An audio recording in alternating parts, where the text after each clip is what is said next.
প্রকৃত আহলুস সুন্নাহ ওয়াল জামাতের অনুসারী কারা জানিয়ে ধন্য করবেন। আহলুস সুন্নাহ ওয়াল জামাত এর মানুষদের মৌলিক এবং মোটা দাগে পরিচয় হলো, আহলুস সুন্নাহ মানে হলো যারা নবী সাল্লাল্লাহু আলাইহি সাল্লামের সুন্নাহকে বিশ্বাস করে, মোটা দাগে সুন্নাতে রাসূলের আলোকে যারা চলে, শুধু কোরআন নয়, কোরআনের পাশাপাশি সুন্নাতে রাসূলকেও তারা জীবন বিধান হিসাবে গ্রহণ করে এবং সেটাকে অনুসরণ করে চলে।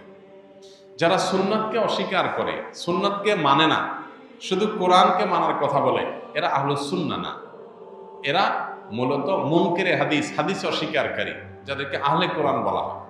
এটা একটা ভ্রান্ত ফেরকা এবং কোনো কোনো ক্ষেত্রে এই যে সুন্নাতের প্রতি অবজ্ঞা, সুন্নতকে বর্জন করা, এটা আমাদের সমাজে দিন দিন এত বেশি বেড়ে চলেছে যে এইটা আমাদের অনেককে আধুনিক ইসলাম চর্চার নাম দিয়ে ভয়ঙ্কর একটা জায়গায় নিয়ে যাচ্ছে। এটা সুস্পষ্টভাবে ঈমান থেকে খারিজ করে দেয় মানুষকে। যদি কেউ সুন্নতে রাসূলকে এর প্রামাণ্যতাকে অস্বীকার করে, সে মুসলমানই থাকে। খুব ভয়াবহ একটা ব্যাপার।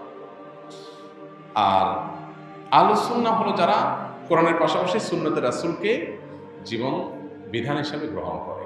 আর ওয়াল জামাআহ মানে হলো জামাআতুস সাহাবা, সাহাবীদের জামাত বা সাহাবা ইকরামের প্রতি যাদের শ্রদ্ধা আছে, ভালোবাসা আছে, তাদের প্রতি স্বীকৃতি আছে, অনুসরণ করে সাহাবা ইকরামকে। এরা হলো আহলুস সুন্নাহ ওয়াল জামাআহ। অর্থাৎ একদিকে রাসূল আকরাম সাল্লাল্লাহু আলাইহি ওয়াসাল্লাম সুন্নাহকে তারা মানে, আর অপরদিকে সাহাবা ইকরামের ব্যাখ্যা বিশ্লেষণ, মোটা দাগে সাহাবা ইকরামকে অনুকরণীয় মনে করে। হ্যাঁ, ইন্ডিভিজুয়ালি ব্যক্তিগতভাবে কোনো ব্যক্তি সাহাবীর কোনো ভুল হতে পারে, কিন্তু মোটা দাগে মৌলিকভাবে সাহাবা ইকরাম তারা কোরআন হাদিসের ব্যাখ্যার জন্য সবচেয়ে উপযুক্ত ব্যক্তি এবং তাদেরকে অনুসরণ করে। সেক্ষেত্রে এটা হলো আহলুস সুন্নাহ ওয়াল জামাতের পরিচয় মোটা দাগে। এর বাইরে আসল জামাতের বৈশিষ্ট্য, তাদের আলামত, তাদের বিশ্বাস বিস্তারিত, এগুলো নিয়ে অনেক ছোট বড় বই পুস্তক লেখা আছে বিস্তারিত, সেগুলোতে আমরা দেখে নিতে পারবো ইনশাআল্লাহ।